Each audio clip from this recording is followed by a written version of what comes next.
What if the very thing you believe will bring you peace in old age is actually the reason for your growing emptiness? They say being near your children in later life guarantees love and care, but what if that's just a comforting illusion? Zen teaches us that attachment is the seed of suffering. Could that be why so many parents end up lonely, even while surrounded by family? Is living close to your children in your old age the road to genuine happiness, or might it actually open the door to deeper sorrow? For many, the ideal picture of aging includes being near their children, supported by love and family care. It sounds noble, even natural. But the teachings of Zen and Buddhism urge us to question even the most deeply held beliefs. The Buddha once taught that attachment is the root of suffering. Could our longing to remain connected, especially to family, be one of the great traps of old age? Let us reflect on this through a quiet yet powerful Zen story. An elderly man had devoted his entire life to raising a family. Through his youth and middle age, he worked tirelessly, nurturing and protecting his children, always putting their needs ahead of his own. As time wore on, age crept in. His hair turned silver. His joints ached. The energy that once fueled his life now felt like a distant echo. His children had grown, left home, and pursued lives of their own, building careers, raising families, settling far away.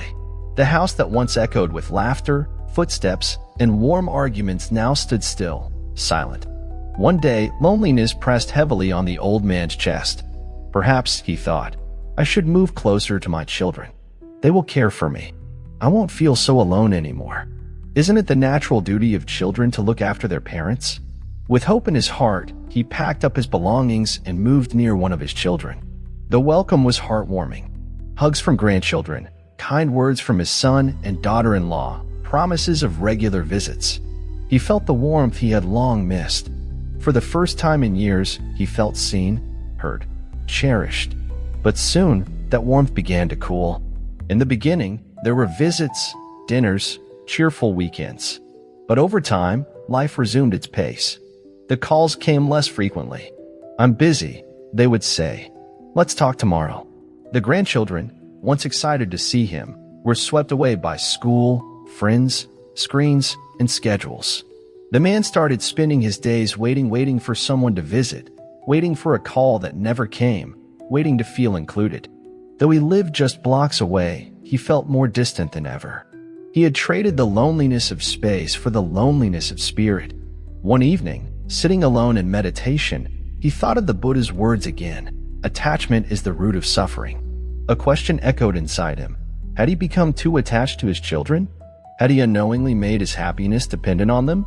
The realization pierced his heart like a Zen master's bell ringing in silence. This story is not a condemnation of family love, far from it. But it's a reminder. True peace comes not from clinging, but from letting go. The burden of expectations as time moved forward, the elderly man began to feel a heaviness not just in his body, but in his heart. A quiet, persistent resentment took root. He had devoted his entire existence to raising his children, nurturing them, educating them, and preparing them for the uncertainties of the world. Now, in the twilight of his life, wasn't it fair to expect their care and attention in return? This sense of entitlement silently grew inside him. He could not understand why his children, once the center of his life, now seemed distracted and emotionally unavailable. Their visits were rare, their words rushed, and their affection, though not absent, felt diluted by the busyness of life. He often sat alone, silently asking himself, why did I move here if I was meant to be left alone? Is this what my old age was supposed to feel like, abandoned and invisible? But one night, amidst a restless and fragmented sleep, he dreamed of a serene Zen master. The master looked at him with eyes filled with both kindness and truth and said, "You are clinging to an idea that your children must fulfill your needs. But the more you expect from others, the more suffering you invite into your life. True peace does not come from outside, it arises within." Upon waking, the old man lay still, reflecting deeply on the message. Slowly, he began to realize that his expectations had been quietly constructing a prison around his heart. He had assumed that living near his children would naturally bring about emotional closeness. But though the distance between their houses had lessened, the distance between their souls had not. He had placed his emotional fulfillment on their shoulders without asking whether they were even aware of it. or capable of carrying it. The realization of attachment as the man continued his meditation practice, clarity slowly emerged. The sharp ache he felt was not truly born from his children's actions or lack thereof, it stemmed from his own attachment.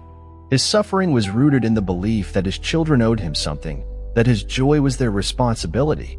He had quietly handed over the keys to his happiness, forgetting the teachings of non-attachment he had once valued. He remembered the words of Gautama Buddha, "Nothing is truly yours. You cannot hold on to anything. Everything you possess is borrowed." His children were not extensions of himself to command. They had their own lives, dreams, and struggles. By trying to hold them close emotionally, he was attempting to possess something that was never his to own. The dangers of emotional dependence and new truth began to dawn on him. In choosing to move close to his children, he had unknowingly invited dependence into his life. He waited for them to validate his existence, to provide emotional nourishment, to remind him that he still mattered. But when those needs were unmet, a hollow sense of abandonment took over. He recalled a story once told by a wandering Buddhist monk. In it, a man journeyed between villages with a heavy sack of grain on his back. Burdened and weary, he complained constantly. Yet when a stranger offered to help carry the load, the man refused. "If I don't carry this weight myself," he said, "I'll never grow strong enough to walk alone." The elderly man finally saw, in giving his children the responsibility of carrying his emotional burden, he had weakened his own spirit. He had not grown stronger with age, he had become dependent, waiting for others to bring him peace. The path to inner peace. One quiet afternoon, under the comforting shade of a tree, a moment of profound clarity arrived. The mistake, he realized, had not been in choosing to live near his children. The true error had been his belief that proximity could substitute for self-fulfillment, that others were responsible for the joy he sought. He remembered another teaching: peace comes from within. Do not seek it without. His children, even if they deeply loved him, could never be the source of lasting peace. That peace could only be born within him from acceptance, from gratitude, and from letting go of expectations that no longer served him. So he changed his approach. He stopped measuring happiness by how often they visited. Instead, he focused on what was already present: the gentle chirping of birds each morning, the golden warmth of sunlight on his skin, and the serenity he felt in moments of still meditation. The freedom of letting go. As he continued walking this inner path, the elderly man discovered a quiet, unshakable freedom, the freedom of letting go. Letting go of resentment, letting go of unmet expectations, letting go of the idea that love must look a certain way. In this release, he found something more powerful than attention. He found peace. Not the kind given by others, but the kind built, moment by moment, from within. Journey of self-reflection. He felt a profound sense of freedom by letting go of his attachment to his children. Releasing the weight of expectation, the elderly man had finally loosened the grip of expectation, and with that release came the gradual fading of suffering. He no longer felt an urge to control his children's choices or to demand their constant attention. Instead, he chose a different path, one where he respected their autonomy and focused instead on cultivating his own peace, purpose, and contentment. In time, his children began to notice a subtle but powerful transformation in him. No longer burdened by the unspoken pressure of meeting their father's expectations, they started approaching him with genuine affection rather than out of obligation or guilt. Their visits, though not always frequent, became more heartfelt and authentic. Freed from emotional dependence, the elderly man found these moments of connection far more fulfilling than before. Since he no longer relied on them for his happiness, he was able to simply enjoy their presence not as a need, but as a gift. The lesson of impermanence. As he continued walking this path of quiet wisdom, the man was brought back to one of the core teachings of Buddhism, the deep and often difficult truth of impermanence. Everything in this life, from our youth to our health, from relationships to circumstances, is temporary. Nothing is fixed. Nothing lasts forever. He came to realize that part of his pain had been clinging to outdated roles and emotional expectations. His identity as a father had once been defined by being a provider, a protector, a guide. But his children were no longer the fragile beings who once clutched his hand for comfort. They had grown into adults with their own families, responsibilities, and emotional landscapes. By embracing impermanence, he made peace with the natural evolution of their relationship. Trying to freeze time, or to expect it to remain unchanged, would only cause suffering. He now understood that letting go was not abandonment, it was love in its truest, most liberating form. He recalled the words of Gautama Buddha, "All compounded things are impermanent. Strive on with diligence." His bond with his children had been built over decades, a layered and evolving structure of shared experiences, emotions, and shifting roles. But like all compounded things, it too was subject to change. Accepting that truth brought him closer to peace. Finding joy in solitude once the elderly man embraced the impermanence of life and surrendered the attachments that had once weighed him down, he discovered a surprising and profound truth: solitude is not a punishment. In fact, it became his sanctuary. He came to understand the difference between loneliness and solitude. Loneliness was an emptiness that begged to be filled by others. Solitude, on the other hand, was the quiet richness of one's own presence, a space where peace bloomed naturally without dependency.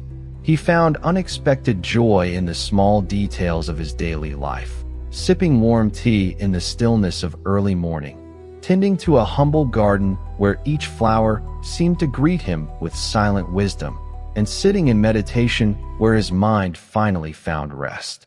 His days were no longer centered around his children's visits.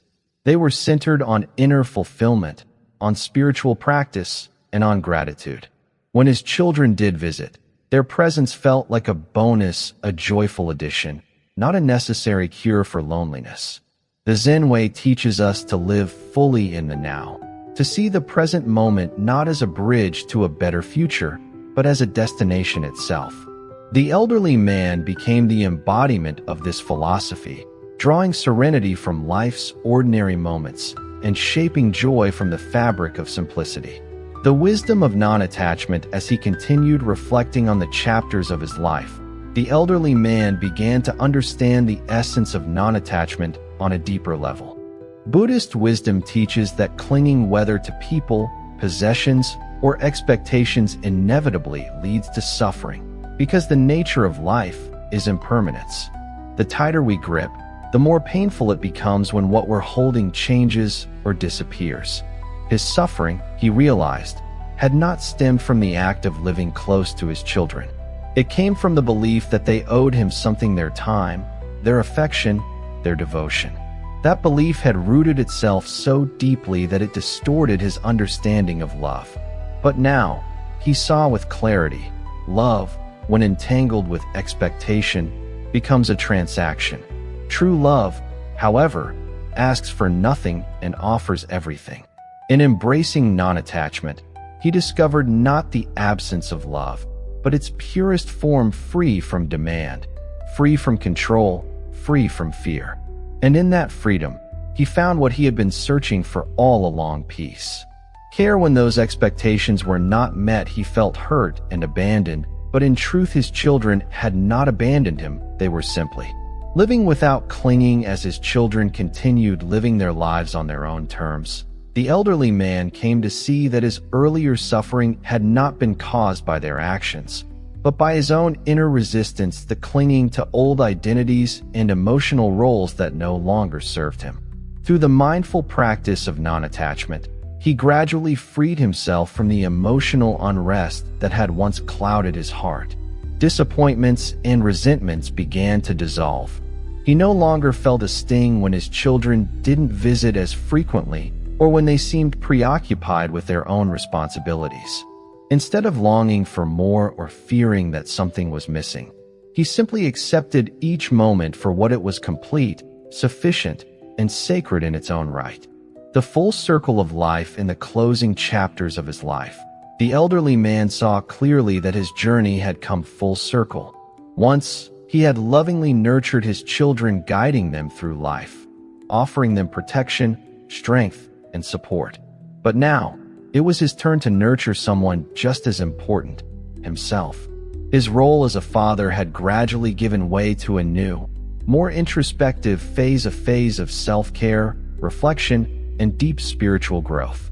Zen Buddhism teaches that life unfolds in cycles, and that each cycle carries its own lessons. The parenting cycle that once defined him had gently closed, and in its place bloomed a new cycle, one of personal peace and quiet transformation. He was no longer bound by the labels of father or provider, nor was he shackled by the pain of unmet expectations. Now, he was simply a soul walking the path of life with grace, humility, and the stillness of true acceptance. The legacy of peace as he neared the end of his journey, the elderly man felt a profound sense of fulfillment wash over him like sunlight through leaves. His relationships with his children had matured into something more beautiful and more honest, not because they spent more time together, but because the pressure to perform or to please had vanished. His children came to see him, not because they felt guilty or obligated, but because they wanted to. And on days they couldn't visit, he did not feel abandoned. He understood now that love isn't defined by physical closeness, but by emotional presence, by the spirit with which we show up for one another. In his final days, he looked back on the life he had lived and the truths he had uncovered, that attachment creates pain, that dependence robs us of dignity, and that true peace can only be found within the silence of our own being. He had not found joy by clinging to his children or expecting them to complete his life. He had found it by learning to let go, by accepting that all things are temporary, and by finding contentment in the present, in the breath, in the moment, in the now. The final teaching, the story of this elderly man, stands as a quiet but powerful reminder. True happiness in old age does not come from being physically close to your children or relying on them for your emotional needs. It arises from following the timeless wisdom of Zen and Buddhism, from letting go of what binds you, from releasing dependence, and from returning home to yourself. As Gautama Buddha once said, "You yourself must strive." The Buddhas only point the way. The path to peace does not lie in others, but within our own hearts and minds.